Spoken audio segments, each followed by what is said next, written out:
let's make another prototype. As usual, I went to my knife print account. You don't have to have a professional account. You can do this all for free. It's still pretty cool, so you guys should check it out if you haven't already. I've got this on some paper, and I've profiled it with just my grinding equipment. It's pretty cool. I'm interested in testing the handle here ergonomically. This is sort of a handle that I see a lot on Bark River. It's on my Bark River knives, and I like it. So it's not the typical sort of pistol grip, but let's get it ground out, put some bevels on it, heat treat it, and see what it feels like.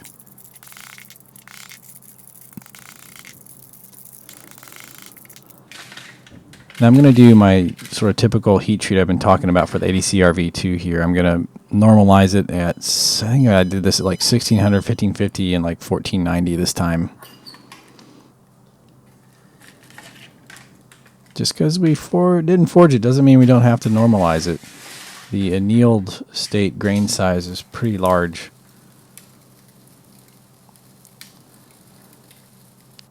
Yeah, that's all the quench you get. I totally messed up, and I filmed the wrong part of the quench. So I thought, the camera was off when it was on, and All right, so here it is. Now I tempered it at 400 degrees. When I do these at 390, they tend to come out very hard, like in the 63, 64 range, and I just thought that was too hard for a fixed blade.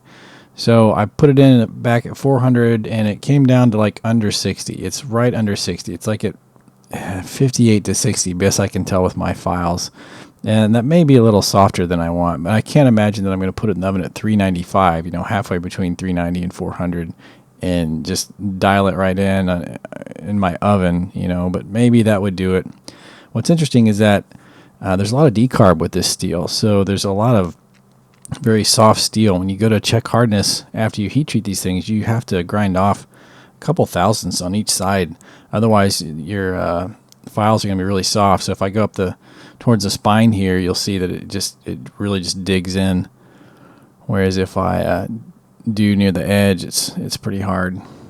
So anyway, I noticed that with a lot of tool steels. 52100, definitely 01, 5160. I don't see it with the 10 series steels very much. There's just not that much decarb or scale to grind away. At any rate, keep that in mind when you're working with this and other tool steels, that you really have to get rid of that outer layer before you check hardness after heat treat.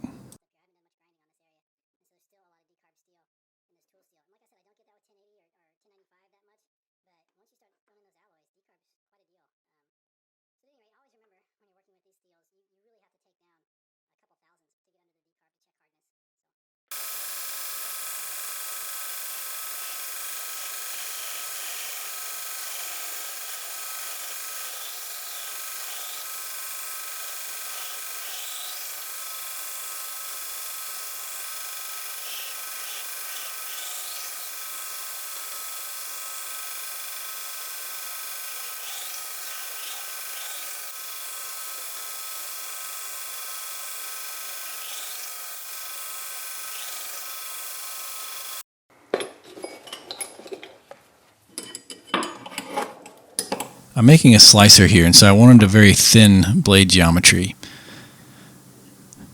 So the steel itself started at 3/16, and I think I ground it down to about 5/32, or close to that.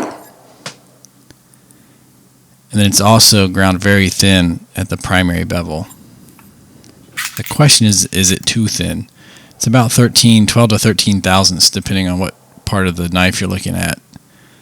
And I don't know. We'll see. That may be too much.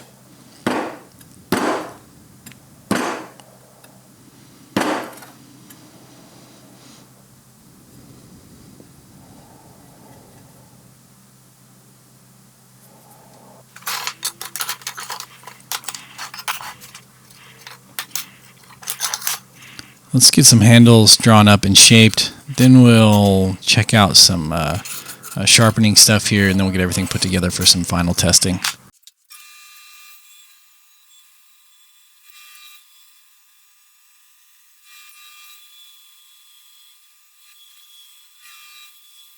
So I've scratched up the surface of my liners and my handle material. This is just micarta. And I'm going to glue it all together. I'm going to clean this off with acetone first.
Alright, it's just got a really rough 600 grit finish on it.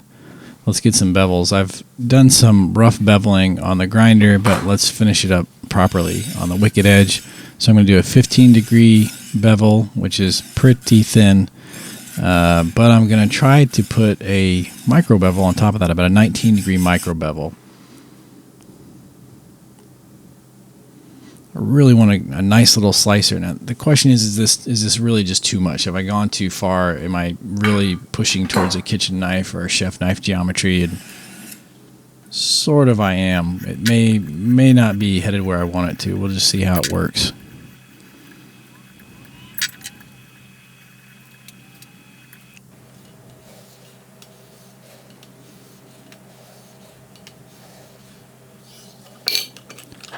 This is not a very refined edge. I think the ceramic stones that I have are basically go to like 2,500 or 3,000 or thereabouts. It's not overly refined, which is fine. I'm totally okay with that with the fixed blade. I don't see any need to go any finer than that.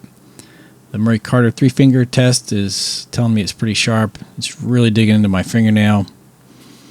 It's going to push cut a piece of paper here, which I think is a good sign.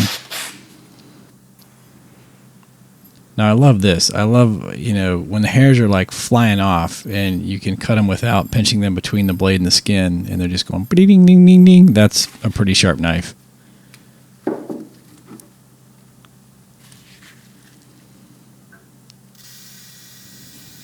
So we'll get the handles on there. We'll get them shaped up.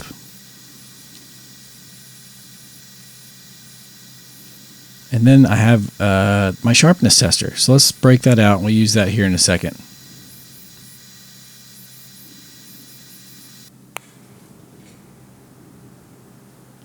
It's a good looking handle, and it feels good too. It's better than I thought it would be. I thought it might be a little too small and feel a little too rinky dink, but it's not. It feels good. All right, the best certified sharpener tester says this is at 140.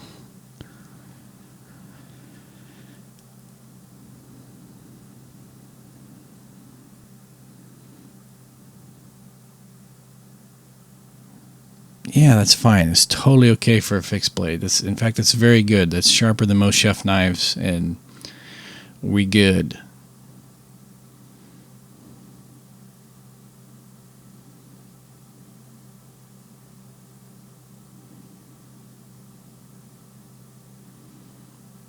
Remember this little reference card.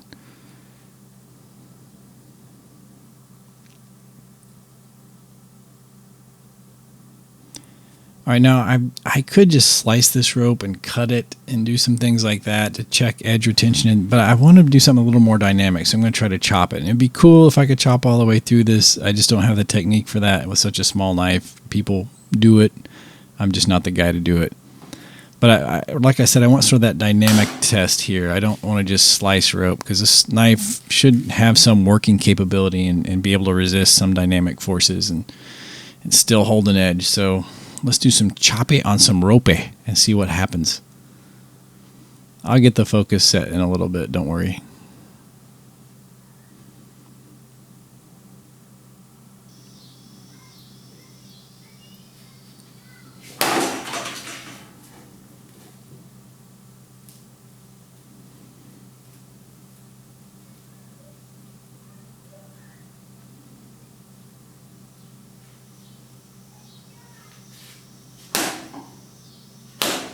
So the first two swipes were pretty good.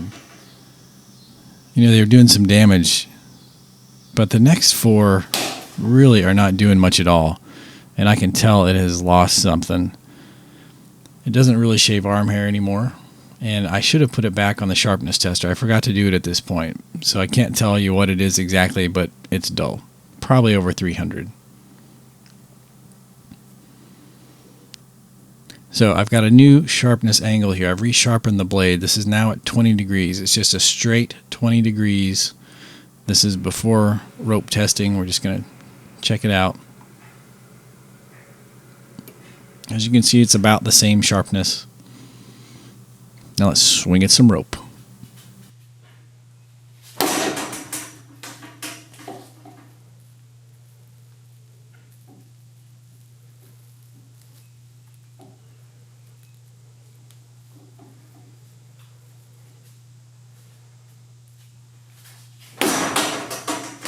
that with my thumb.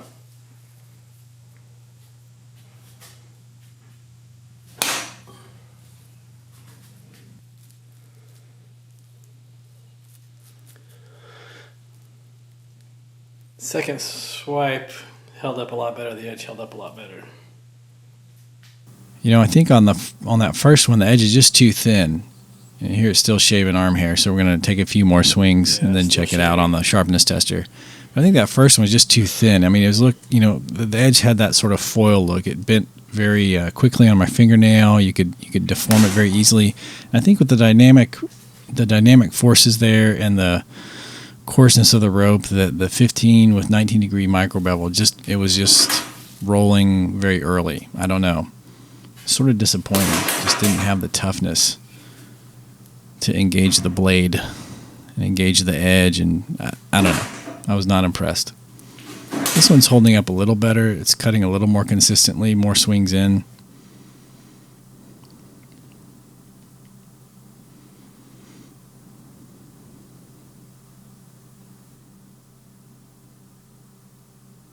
Now you're probably thinking, Steve, why is your knife so dull after just slicing rope a couple times? And you know what? I don't know. That's a good question. Let's keep going, though. I'm going to try something here with a manufactured knife here in a minute, and I'll show you some results. So this is a 23 degree bevel. So we had the 15 with 19 degree micro bevel, then a 20 degree straight, single bevel, and then this is a 23 degree bevel. As you can see, I've got it about the same sharpness. It's sharpened to the same grit, stropped on the same strop. We'll see if it holds up any longer than the first two.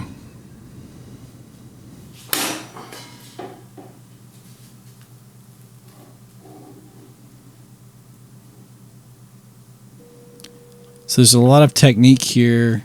You can't be overly fooled with the performance difference. I mean, I'm hitting my thumb, banging my thumb on some of these, and some are very good, clean chops, and But you can definitely tell when the knife gets dull. It just doesn't dig in anymore. I think that's the main issue here, is how much damage is the blade taking. What happened there?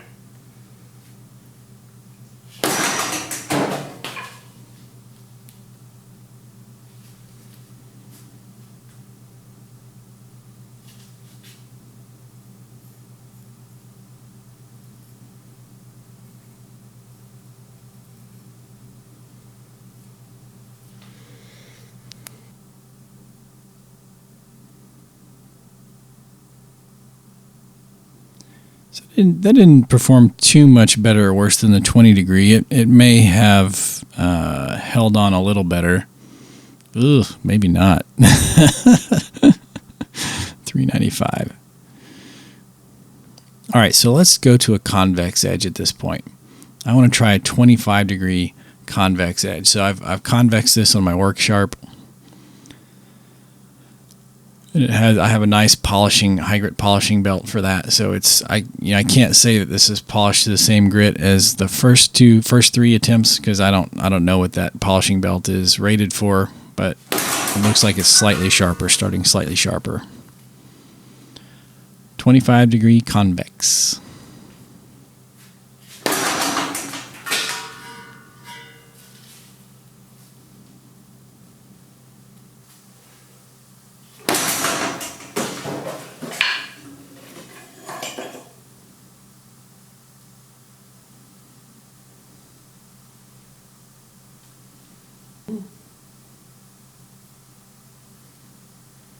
Well, it's still shaving sharp.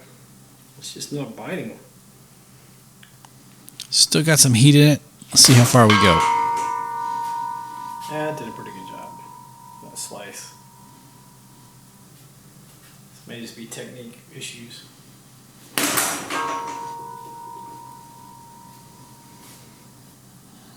All right, we lost it on that last one.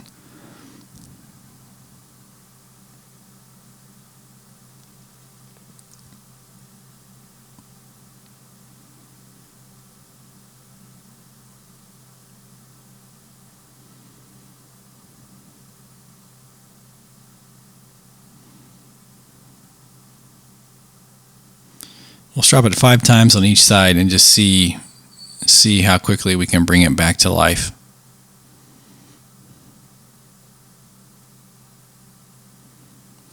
Yeah, totally usable at 190. Now you can see I've reprofiled this edge so many times that it's actually dipping down. It's such a thin grind there that I'm removing a lot of steel when I reprofile it. And so it's actually, there's a dip developing already.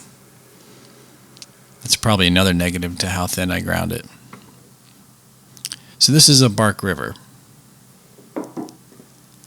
This is A2 steel, and you can see it's a convexed edge. They all come convexed. And it is almost entirely slicing through this. This is about a 20-degree convex, I think. And this knife is heavier than my knife, so keep that in mind. It's only by an ounce, but the weight is mostly forward in the blade. So it is easier to chop. That's part of the reason it's doing a better job. So we're 3 swings in, still doing pretty good.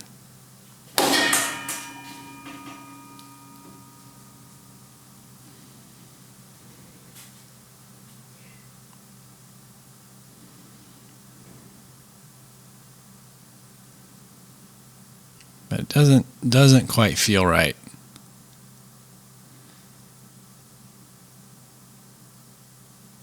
Yeah.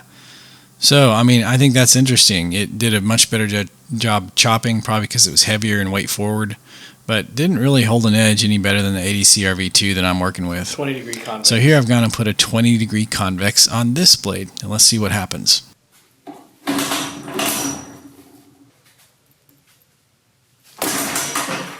I hit it with my thumb.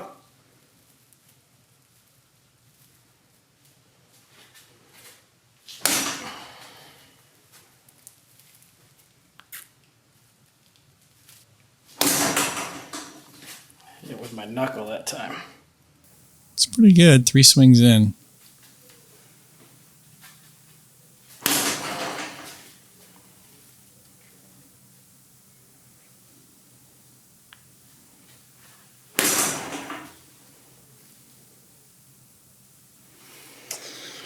Let's go check that edge. 5 swings, let's check it out.